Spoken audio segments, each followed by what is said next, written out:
Hello, I am Joe Horgan. I'm the church warden at St. Saviour's Anglican Church in Riga, and I'm here at the Diocesan Synod of the Diocese of Europe here in Cologne, Germany, at the Cardinal Schultz House. And this is the third day of the synod that we have been listening to different reports. We've been making a few important decisions, having some elections, but most importantly, the main reason why we're here is to meet so many different interesting people from throughout the diocese and see what they're doing. And that's one of the reasons why I've put together a few videos where I've talked to some different people who are here either as electors or as different representatives from some of the things that the diocese does or are interested in. So I hope you enjoy these so that you learn a little bit more about what we are doing here. But this is my very first time at Diocesan Synod. I have only been to an Archdeaconry Synod before, and it for me personally has been an amazing experience. I felt very, very welcomed,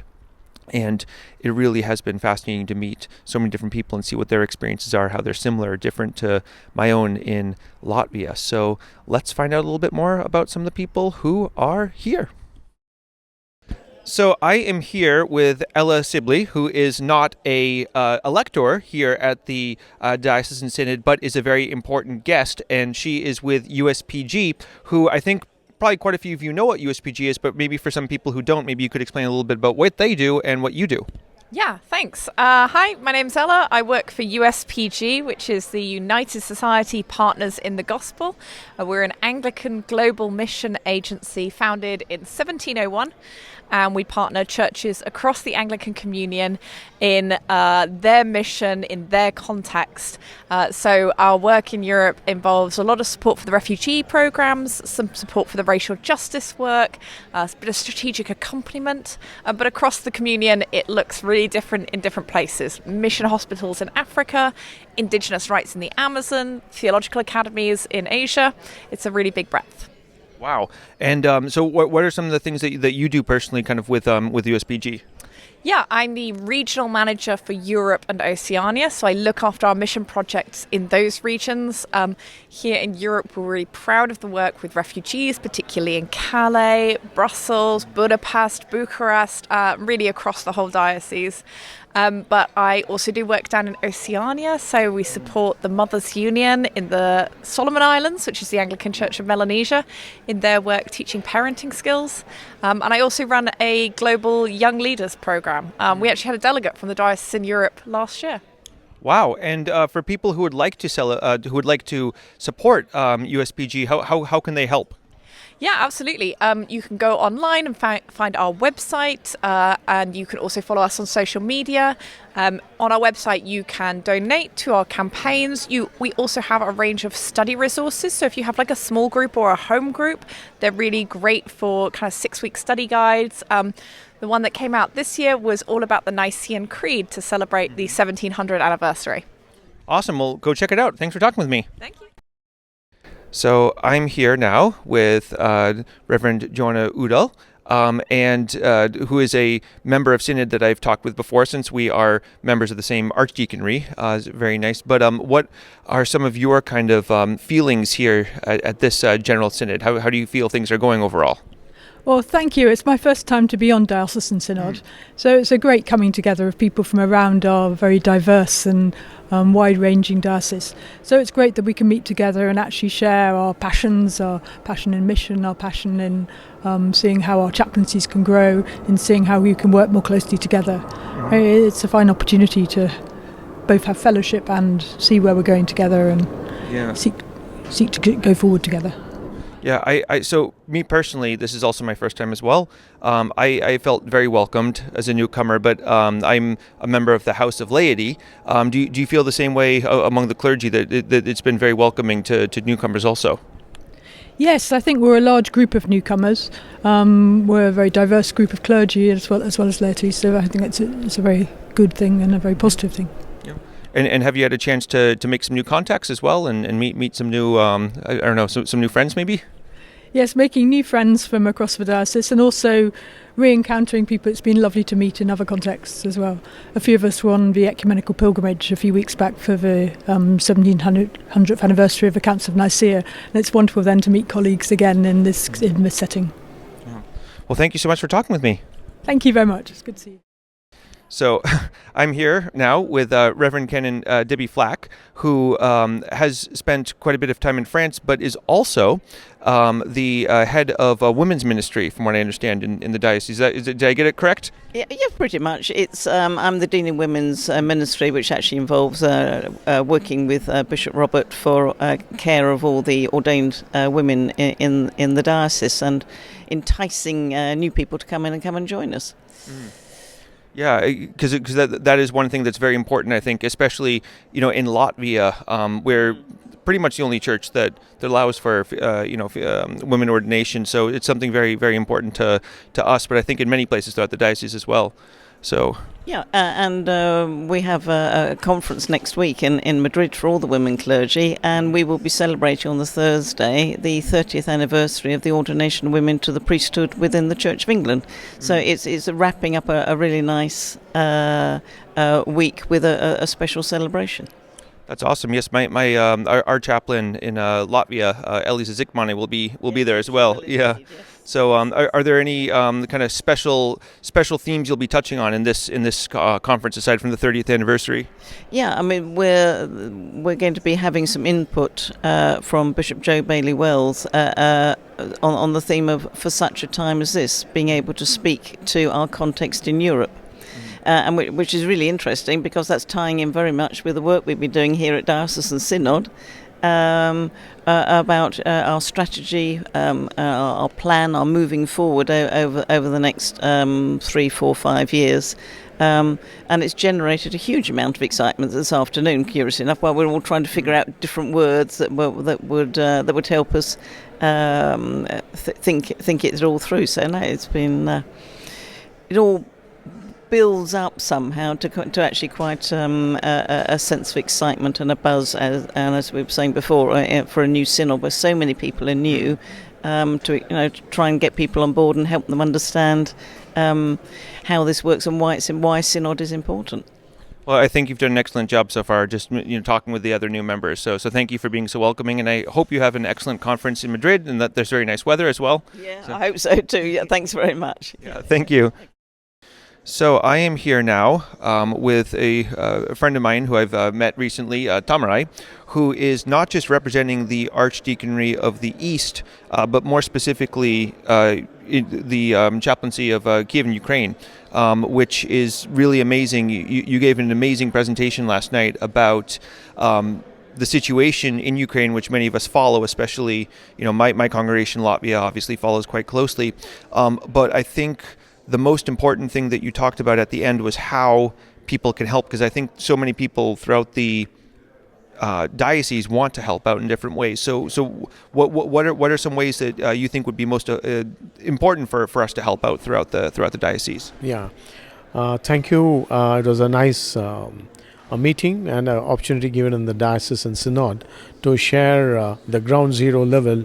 Ground zero of what's happening around Kiev and the church and the people of Ukraine, how they are going through the 3.5 years of war and with no peace at sight. But we as a diocese can definitely, one is all of us are praying, thanks a lot, continue to pray. It's our Lord who can really find peace and a long-lasting peace. So we strongly believe in the prayers. Thank you for your prayer support.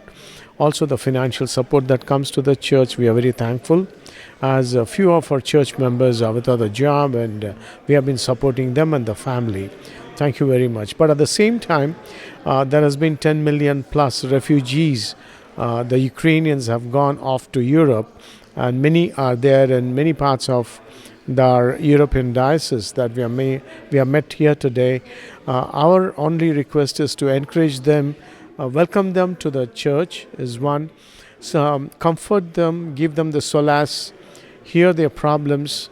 They really need that moral support and the talking, which will really help them, because today they are with a lot of uncertainty in terms of when the war is going to end and when they are going back to their home. They all would love to go back to their place, but they are just looking forward to that. But in the meantime, we could be always welcoming and sharing the love of Christ to them, comforting them, soothing them, hearing their problems, and being with them, just understanding them, to being very compassionate would be the big work that we can do from the diocese, from the chaplaincies, and request every one of you to do that. Thank you. Well, thank you so much. So you heard it, and we wish you all the absolute best, and we'll continue our prayers. Thank you. Thank you. So I am here now with Reverend Kasta, who has a very interesting, very complex role here in the Diocese of Europe, because you are responsible not just for the chaplaincy in Poland, but also for Ukraine as well. So you have quite an intense travel schedule. And maybe you can tell us a little bit about your experience, going back and forth between these very difficult, distant places, and especially in Ukraine, is such a complex situation. Well, I love going there. That's my commitment and that's my passion. And I always feel that people who are in a situation like that, where they are very desperate, discouraged, frightened, challenged, they need people like us. Well, remotely we can pray for them, but it gives more satisfaction when you are personally there, meet real people in real places, pray with them, break bread together. That gives me the satisfaction. So when I travel to Kiev, I travel 18 hours one way, either by bus or train. But the moment I reach there and meet the people of our community there, I feel really refreshed and very satisfied. And as part of my pastoral duty, it's always my joy and privilege to pray for them publicly. And I was so happy that on the first day of our synod, I was asked to pray for Ukraine. And you also took part last night in a session where we discussed Ukraine and how we can care as a diocese for not just the congregation in Ukraine, but also all of Ukraine. So what would you say would be maybe one kind of most important thing that all of us in the diocese could do to better support our brothers and sisters in Christ in Ukraine? Well, our brothers and sisters who have left their country, those who have fled their countries and are, taking refuge here in different countries in Europe, all we can do is to befriend them. Let us be their friends. Let us be hospitable to them in whichever situation they are, and keep them hopeful that someday there will be peace and they'll be able to go back home and get reunited with their families.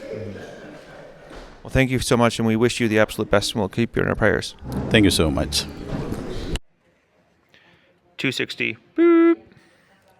So I am here with the very Reverend Ian Tarrant, who is joining us from Gibraltar, which is a place that we pray to quite a bit in our diocese, as it is our cathedral, but one which probably not too many of us have visited. But Ian has a very important grant opportunity that he wanted to tell people about that you should definitely apply for. Okay, so in Gibraltar, our cathedral has two entrances. There's the main entrance at the west side, which is a big door.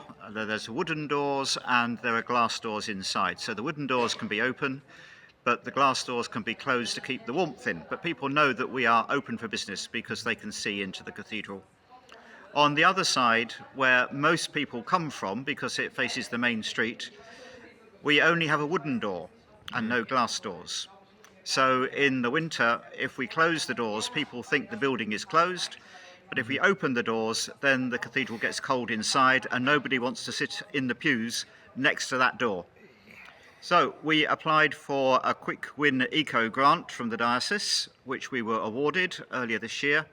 And we are going to fit glass doors there on the inside of the wooden doors. The wooden doors will be changed so that they open outwards and the glass doors will open inwards.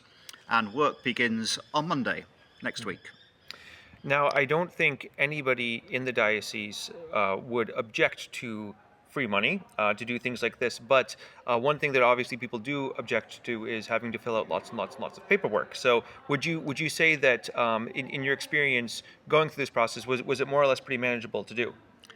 It was manageable, yeah. The form was maybe 2 or 3 sides, and the questions were longer than the answers. We also had to apply for permission from the diocese, what they call a faculty, to allow you to modify the building. And within Gibraltar, we had to apply to the Ministry of Heritage to get their permission as well, because the cathedral is a listed building within Gibraltar. Mm-hmm. Well, congratulations on the quick win, and I hope that people throughout the diocese have more quick wins, because it's definitely a big priority for us that we've been talking about at the Synod. So thank you, Ian, for telling us about your experience. Okay, thank you. So I am here with Louis, who is one of the people who is in charge of the very important process in our diocese of the Living in Love in Faith process, which many of our chaplaincies have been going through, which is quite a very important experience and can lead to some difficult conversations, but a very important conversation. So you gave an excellent presentation and led a discussion a few nights ago, but I was wondering if maybe you could tell us a little bit about how you see the diocese doing right now with this process, and maybe how far we've come so far in this process.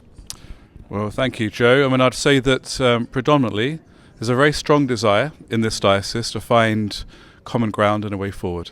Yeah. So there are good relationships between people on Diocesan Synod. That's a blessing.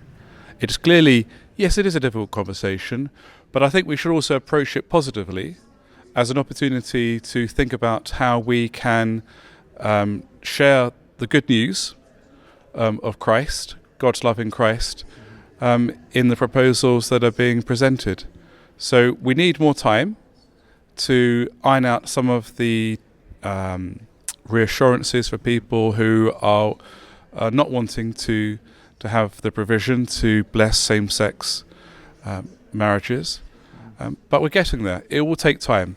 But certainly the spirit that I'm picking up in this Diocesan Synod is that there is a desire to move forward as a united body, making sure that everybody feels that they have a space at the table and we can each bring our particular gift to the table. Mm-hmm. Yeah, and I feel just kind of talking with different people, there is a sense of frustration among some people that this process is taking so long.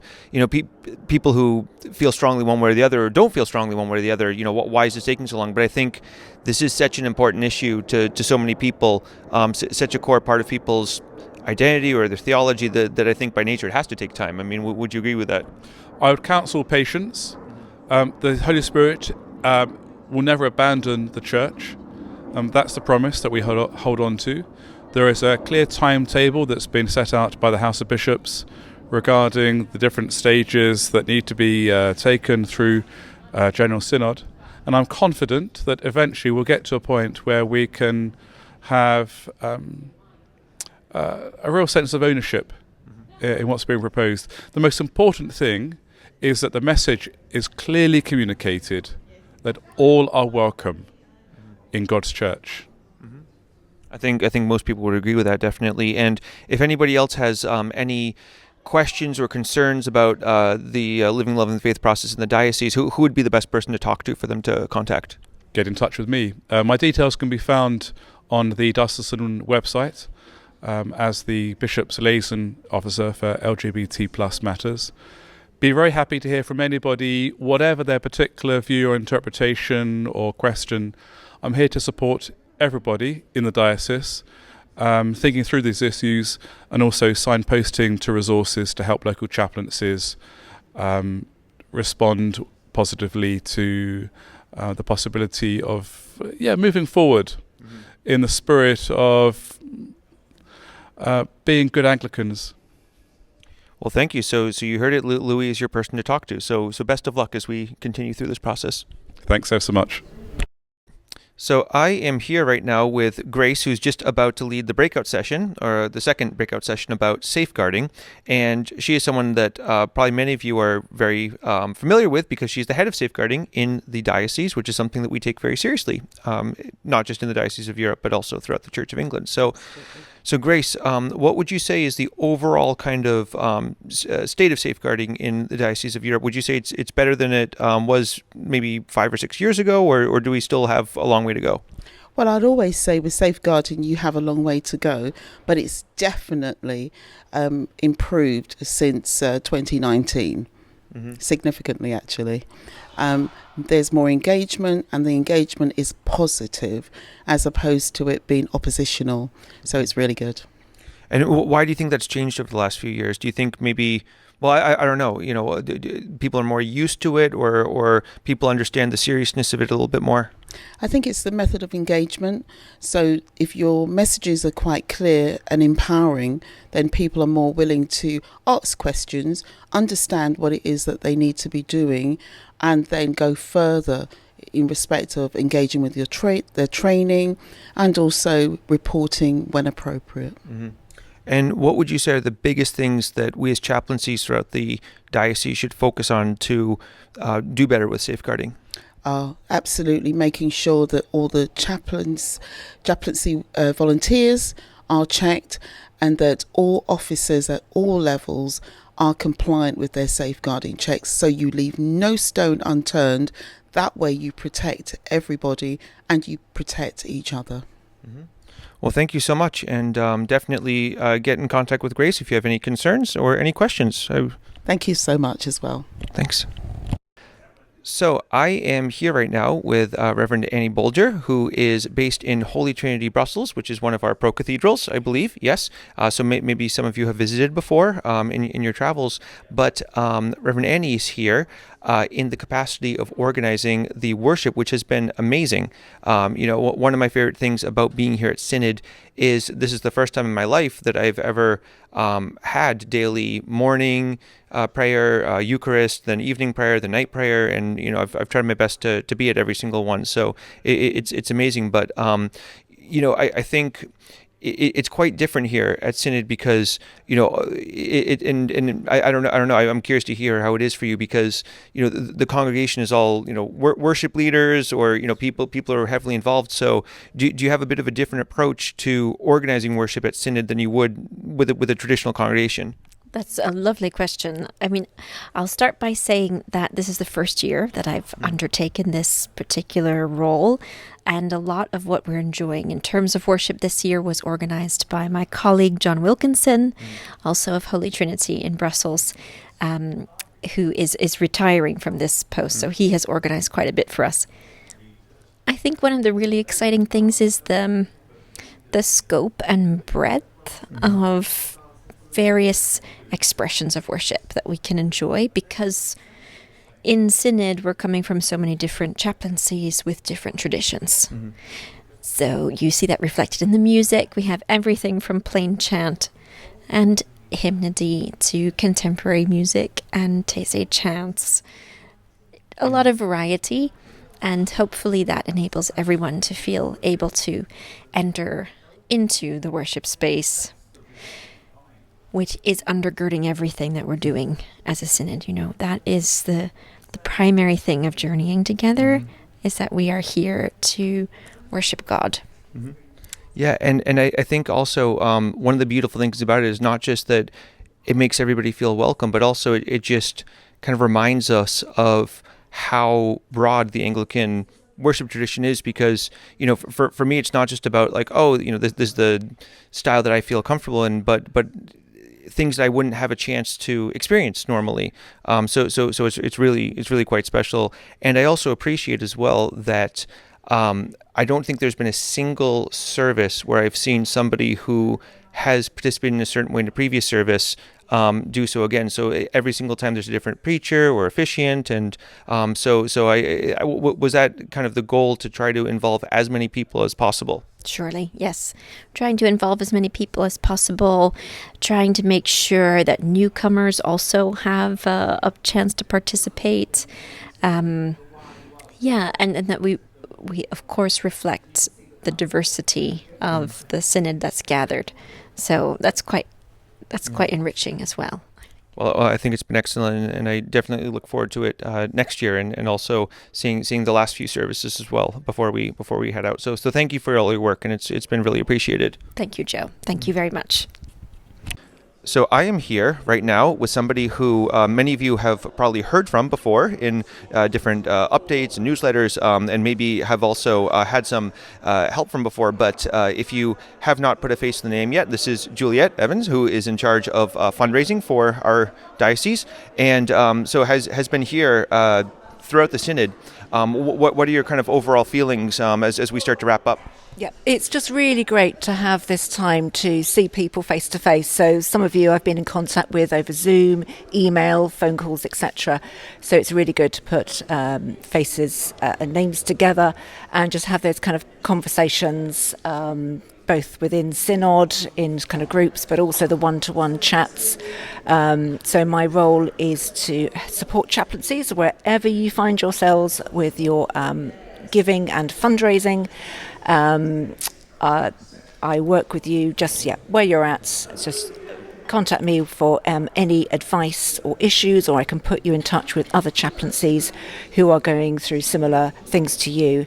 So the scope of my role covers generous giving, which is so important to our discipleship formation, but also resourcing all the wonderful work our churches do. It's about how to communicate well, how to structure building projects and capital appeals, maximising giving through local tax schemes, US and also UK schemes as well. I also looking into legacy giving at the moment, and that's quite a complicated area. So it's how to do that well, how to give chaplaincies the confidence to speak about legacy giving. And of course we've got the contactless devices as well, which have really sort of taken off in Europe. So if you would like to apply for a contactless device and you haven't yet, there may be some extra funding available. So please just get in contact with me, drop me a line, WhatsApp, email, whatever, and I'm here to support you. Thank you, and I can say personally that the contactless giving device has been very, very helpful. It's been quite literally a godsend for us. So definitely stay in touch, and don't be afraid to write your questions to Juliet. So thank you. Yeah, thank you. Okay. So I am here with the great Clare Amos, who is in charge of lay discipleship here in the diocese, and somebody who, if you have been lucky enough to take her lay learning course already, which I highly, highly, highly recommend, you should definitely do so. And Clare, I believe there is a new lay learning course starting up in the fall. Thank you very much indeed, Joseph. You're too kind, but yes, there is a new sort of iteration, a new round of it starting up for people in September. Begins September the 9th. You'll need to register in advance, but there are details about how to do that on the diocesan website. And we are looking forward to having another group of people who are interested in developing their Christian faith, the depth of their Christian faith, their Christian knowledge, in a way that we hope is interesting and informative, and it helps them and perhaps helps their chaplaincies grow as well. Now, I was telling about the lay learning course to somebody last night because, for full disclosure, I did take it for a few months and I had to drop out, unfortunately. And Clare was kind enough to tell me that I'm not blacklisted, that I'm allowed to join it again. But somebody asked me, is it very theological or is it very approachable? And my answer was yes, it is both, because I think what's so great about it, Clare, is that it is very deeply theological, but you explain it in such a way that everyday people can understand. So is that more or less kind of your goal with it? Well, it's my vision, at least. It's my hope that's how it is. I am somebody who loves theology, but I basically believe that theology is for everybody, and in one sense,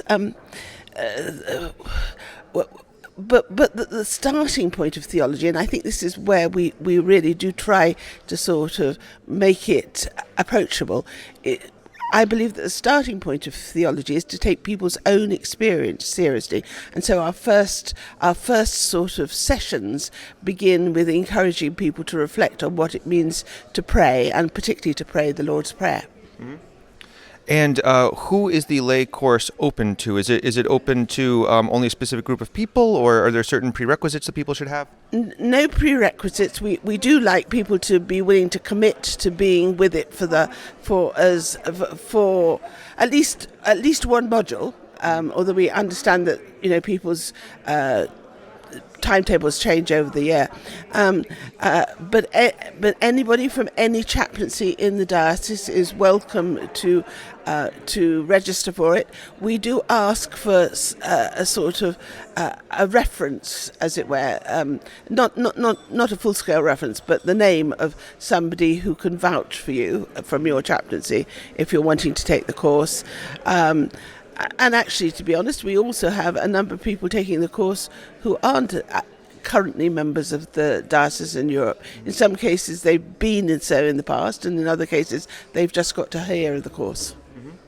Well, thank you so much. So definitely keep an eye out for when to sign up. You can look on the Diocese website, and that will be in September, right? Hopefully we'll get some information out on the website properly by mid-August, because we're starting on the 9th of September, so really it's important to get the registrations done in late August or very early September.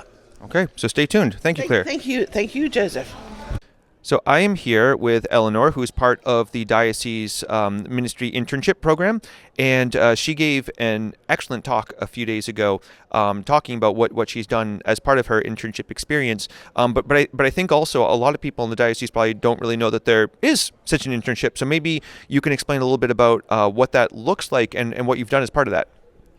Yeah, so the Ministry Experience Scheme is a programme set up by the Church of England that's run in many different dioceses across England, but also in Europe, that encourages young people to explore ministry, vocation, God's calling. So I've been based in a chaplaincy in Geneva, doing all sorts of things, from meetings, pastoral visits, leading and preaching, outreach work, youth and children's work. So, yeah, had lots of experience. And have you, in your experience, have people been fairly forthcoming to you as somebody who's kind of, from a different background, but do you feel like you've been well supported and that there's been an overall positive experience? Yeah, what's great about the diocese in Europe is it is so diverse. So our chaplaincy has people from all over the world who speak lots of different languages, who are from lots of different traditions, and that is the joy of the diocese in Europe. So I feel like I've been welcomed just as everyone else is welcomed, as being different but united through Christ, in the love of Christ, but also with the mission to build God's kingdom. Well, thank you, Eleanor. I wish you the absolute best of luck as you finish up. How much longer do you have in your internship? I have 2 weeks, so not that long left, but I am still learning, still growing, still passionate about Jesus, and still ready to listen to what God is wanting to do in my life. Yeah, and I think that's all most of us, watching, we're also learning, listening, and trying to grow. So thank you. We wish you the best of luck on your journey. Thank you. So I am here with Felix, who is coming from, I believe, Istanbul. Is that correct? St. Nicholas in Ankara. Oh, in Ankara. Oh my goodness, that's my American geography. I'm sorry. So Felix from St. Nicholas, Ankara, and he gave an excellent presentation a few days ago about youth in the Diocese of Europe. And I was wondering, maybe you could say to some of the people who are watching, what do you think are some of the things that we as a diocese and in our chaplaincies could do to better welcome youth in our churches? Yeah, first of all, thank you very much. I think young people, basically the point is that they feel they are been left out. The church structures are not available to them. And even those who try to come within the church institution, they still find it difficult to integrate, difficult to follow, difficult to stay in touch, and again, challenging to improve their faith. Part of the reasons is because the church has kind of grown distant from the problems and the challenges that we face. The church is not readily responding to the conflict scenarios that we face. issues of climate change. The church is also not readily into them. Issues of migration, which are affecting many young people. You've heard of stories of many of them drowning in the Mediterranean, and many of them waiting in different borders to cross. But we still don't see a strong hand of the church going to them or offering its institutions so that the youth could probably innovate or reform some of these problems or challenges that we face. We've seen young people on their own, using their own mobilizing mechanisms and structures, come out to fight or to kind of challenge the difficulties they face. We've seen them mobilize around climate change to fight issues of drowning, to be able to contribute something against drought, hunger. But they all do this outside the structures of the church. It could be very, very useful if the diocese and the church could offer its structures for youth to innovate, for youth to use them, for youth to transform them, and kind of make the church modernize in terms of how it responds to the crisis. This can also help us to establish reliable and transformative mechanisms of deconfliction, because we have so many conflicts happening around. The church is involved, but not to a good extent. The young people are in them, they are affected, they are part of it, and they are innovating solutions. We need to see church structures available for the young people to go into these solutions. Even on the technological innovations, there is the church available for the young people to innovate ethically. They are thinking, they are online, they are working on many other things, but the church can come in and help ethical innovations. We see technology grow every day, but the church structures are not available for that technology to grow within it, and for the young people to be able to capitalize on it and make sure everything is ethical in the context of the Christian faith. Well, there's a lot to think about, so let us all pray and think on what we can do to better do the things that Felix is talking about. But we are very thankful to have dynamic young people who are bringing up these issues and challenging us and trying to hold our feet to the fire a little bit on these issues. So thank you for being with us, and I wish you the best of luck in your faith journey. Thank you very much. So I am here with Katie, who is a fellow New Englander, which I'm very excited. We both come from the same region of the U.S., and Katie is also part of the ministry experience internship. And maybe could you tell a little bit about some of the things that you've done in your internship experience? Because the sense I've gotten is that for everybody who does this, it's quite different. Yeah, so I'm doing the ministry experience scheme as part of the discernment process to think about what ordained ministry might look like. I'm based in Brussels, helping out with a variety of different things that are happening in the church, in the community kitchen, leading an Alpha course in Bible study, preaching and leading, and generally just participating in some of the community life there. Mm-hmm. And so I'm guessing this is probably your first diocesan synod? Yes, my first synod. Yeah, it is mine as well. And I didn't really know what this was going to look like before I came here. But for me, I as a new person, I feel quite welcome by the other people who are here. But and I've met some quite interesting people. But what is your overall sense, kind of seeing so much of the diocese for the first time that you maybe haven't seen? And do you feel like the atmosphere has been good and that you've met some interesting people? Yeah, I think especially as a young person in the church, and particularly as someone who's not British or wasn't born Anglican, I think it's really important to know what's going on in the church at sort of a more macro level, and to understand some of the big issues and the ways decisions get made as a way to be better involved and engaged and informed in what's happening in the church of which we are a part. Yeah, no, I've had the same experiences, coming from the U.S. and it's been joining the Church of England has been a crash course in a lot of very, very interesting kind of British intricacies as well. So it's been quite interesting for me as well. A crash course in bureaucracy. Also, yes, but yeah, so very, very all kinds of interesting things. So anyway, how much longer do you have left in your internship? Just a few more weeks. So it's basically meant to be a school year, but I'll be sticking around Brussels and staying involved in the church as well. Well, I wish you the absolute best of luck as you continue in your journey, and we will wish you the absolute best and keep you in our prayers. Thank you. 268. Boop. So I am here with Mark, who is another one of the new members of Diocesan Synod this time, but he is coming from the House of Clergy and comes from Paris. So could you tell us a little bit about yourself and what has been your experience at your very first Diocesan Synod? Hi, my name's Mark. I'm the chaplain of St George's Anglican Church Paris, just by the Arc de Triomphe. I've been in the diocese now for 7 years, and this is my first Diocesan Synod, and I've really enjoyed the opportunity to meet together, to hear about the exciting things that the diocese is doing, our plans for the future, the huge grounds for hope, excitement and energy, and the way in which the diocesan strategy is working its way out. And the opportunity to worship together, meet together, pray together, and socialise together. It's been really good. Tiring, but really good.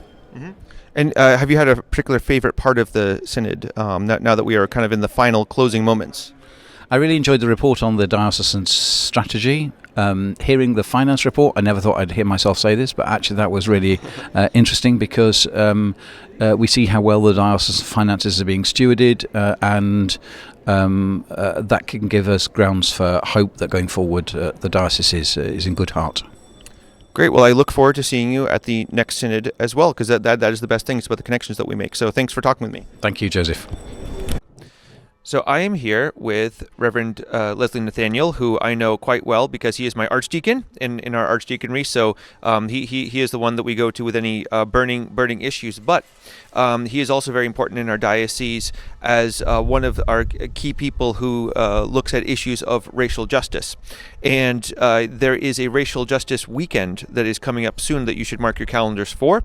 So maybe you could tell a little bit about that weekend and what people could expect there. Yeah, this weekend is actually an invitation. It's between the 4th and 7th of December, and it is an invitation to be with us for on a theme which is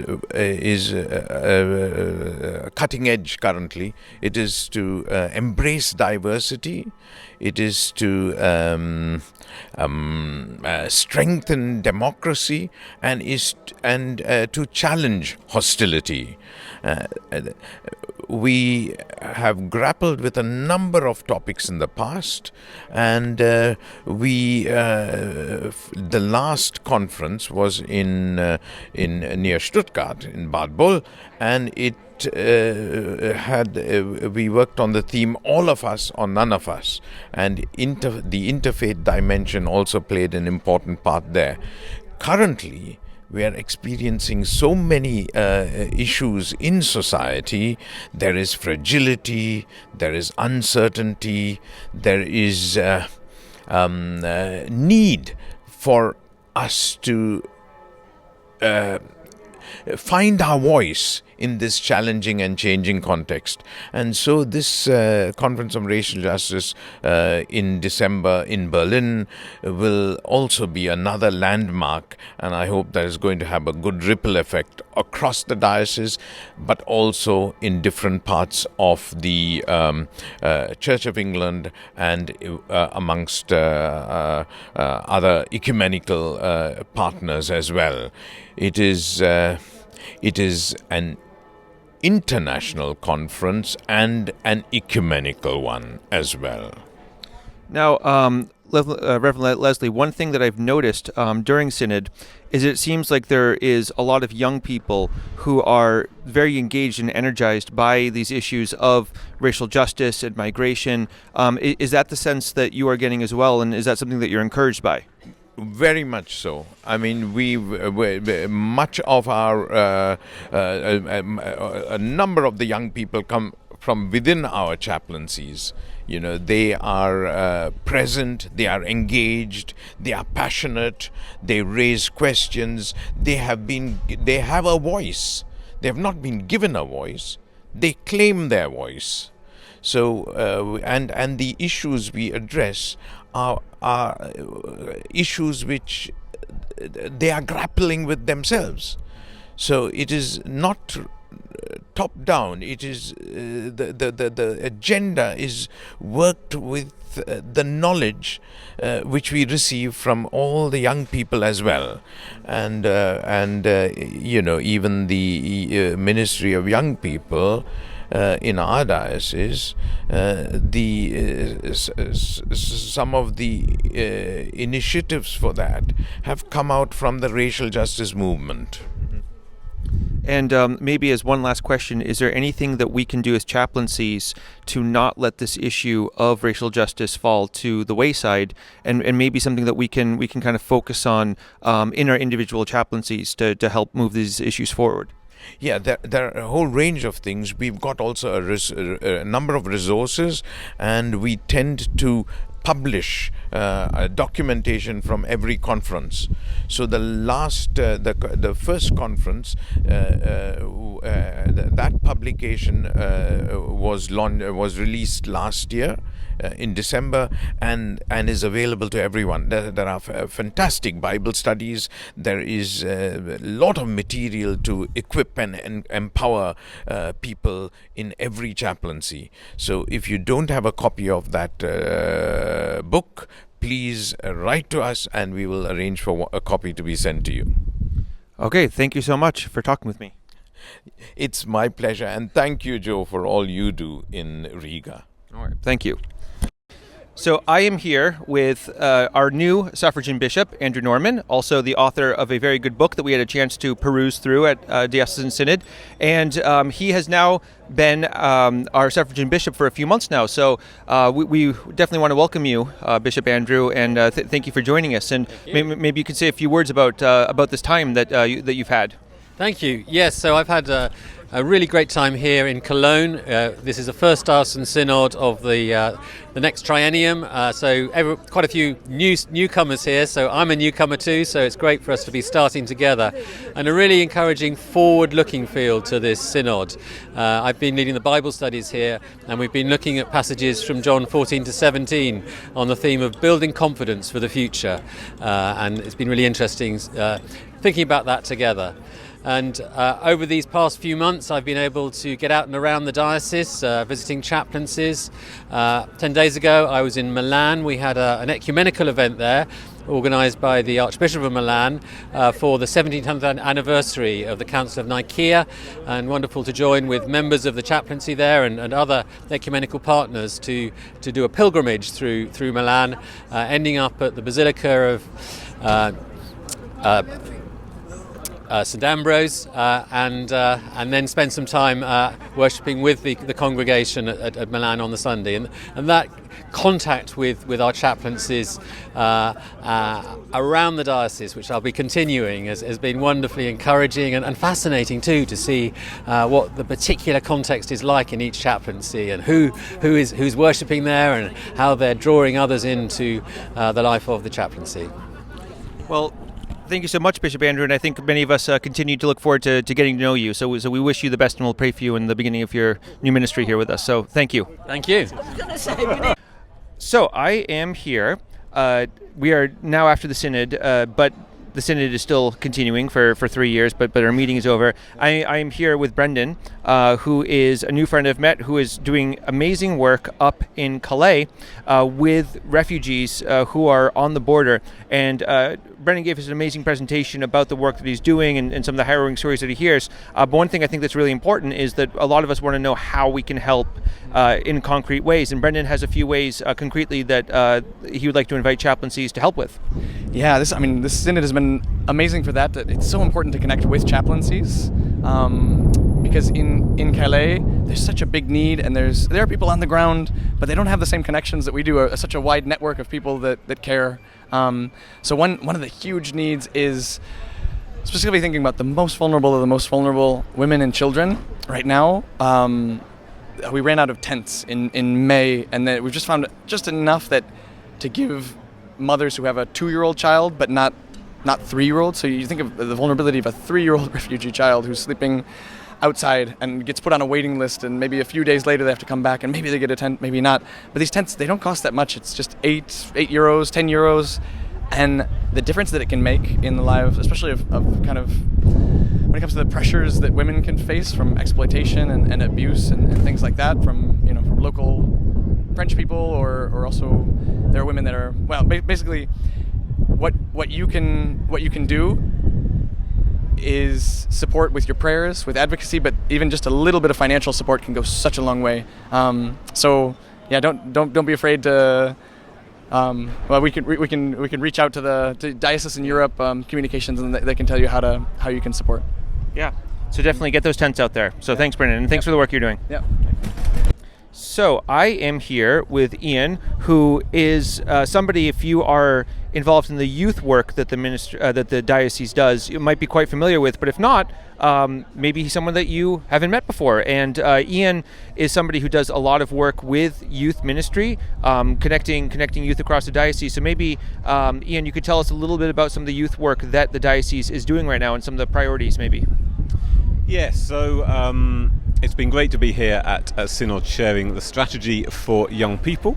So at the moment, we have done some research and found that there is a lot of youth work and children's ministry taking place across the diocese in many countries. Only last week I visited some young people in Romania, and then in Budapest I visited a church and talked with young leaders of children's ministry. This week I'm going into the Netherlands and Belgium to chat with many people about the work that's going on. So across the diocese there's good children and youth ministry happening, but we want to just make sure that every chaplaincy that has children, young people, has the resources and the volunteers and the staff to make it successful and really grow that ministry. So it's really positive. There's a lot going on, but there is a lot more we can be doing with our children and young people. And for our chaplaincies that do have young people and children who are part of the congregation, can they reach out to you for advice and for some ideas? Yep, always very happy to talk anything young people. If I happen to be in the neighbourhood, then I will come and visit, or by WhatsApp or Zoom. I can give you access to lots of resources.